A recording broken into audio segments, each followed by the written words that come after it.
This is a quick overview of the IPMS client application. This is a PC-based application that uses our WCF web services to enable us to create and to change the database from over the web from any PC. So it allows us to make multiple changes to the database very rapidly. So we can use this to configure large numbers of sites much easier than we can with using the Meniscus website.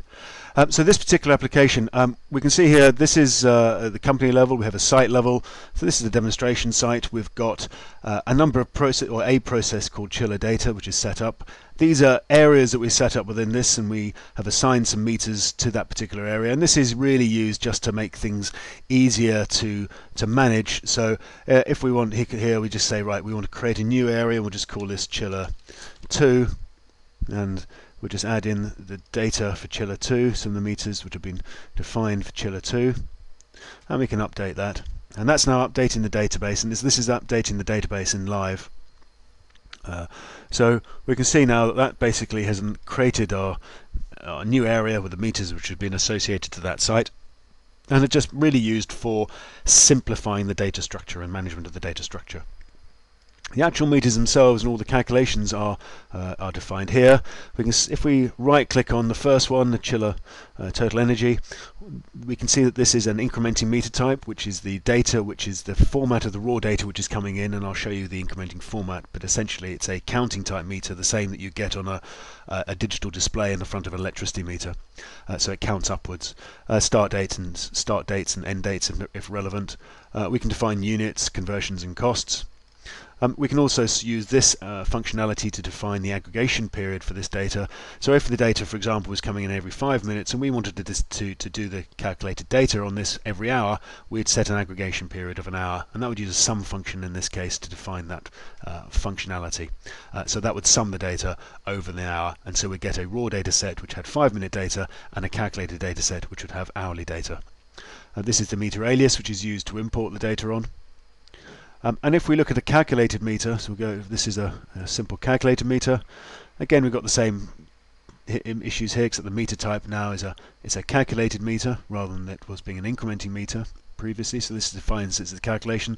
This enables us to set a calculation up in the box, and this is very simple. It's just adding the two of these two risers together. So that's the same. What's your total site power? So we can set up any particular calculation we want. So what I just want to do very quickly is just to show you how easy it is to set up a calculation. So we're just going to define a calculation here. We're going to call it chiller power percent of site power, and this is a calculated meter. We'll put a start date on the first. We have to create that meter before we can define the calculation, so I'm just updating it. So that's now updating the database, and say all of this is being done in real time. So this is the meter. There's our new meter. We can define units for that meter if we want. So we just go down and choose a set of meter units. So kilowatt hour. Oh, sorry, this is a percentage.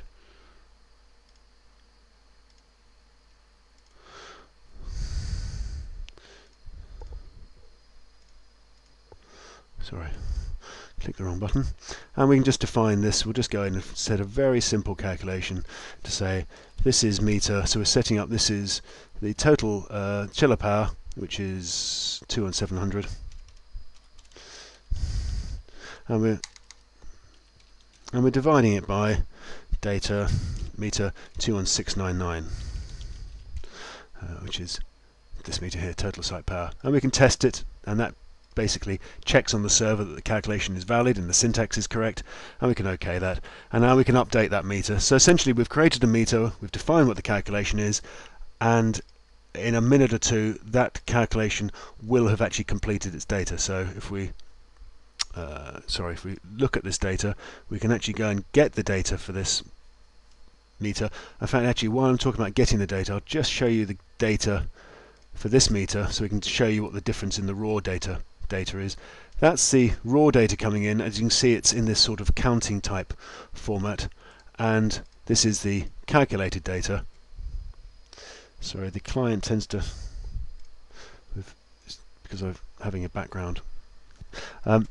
This is the raw data, and this is the calculated data that is derived from it. So that value minus that value gives us this reading. So that's the sort of the data structure. And if we look at our new meter, chiller power as percent of site power, we hope that that's now got data in it. Okay, so there's our data, and that's set up. So we actually got a high reading there. And if I want, we can just change a calculation to say times 100%. So we can show the calculation in percent. So we'll just multiply that by 100, and we'll set decimal places to 1 decimal place. And we'll just update that. So while that's just updating, that's finished. I'm just going to move this out of the way. I'm just wanting to load up and show you how this looks on the dashboard. I've just got a very simple half-hour set of meters. These meters, if I go back into the client, are actually defined. We haven't renamed the category, but it's actually in this category. So they're renamed. All these meters we can just add into this particular category, and this dashboard uses that category to pick them up. So we can see here that because we haven't refreshed the dashboard, the meter I've just created isn't in there. But if we go back and we refresh this dashboard,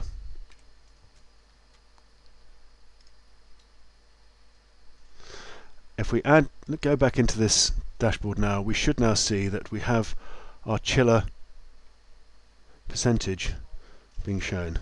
It's not, because I forgot to add it in here. So if I add it in here now and I update it,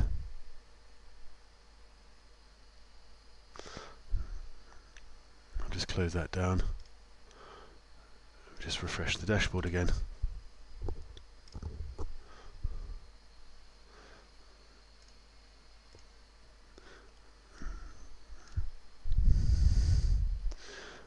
I hope now that we'll be able to see that particular meter, and there it is. So there's our chiller power as a percentage of total site power. So I'm not trying to confirm whether the data is good or bad. I'm just trying to demonstrate that it's actually very easy to add meters and add functionality into the dashboard directly from the database. So there's no need to reconfigure dashboards, no need to do anything like that. Everything is configured from the application itself.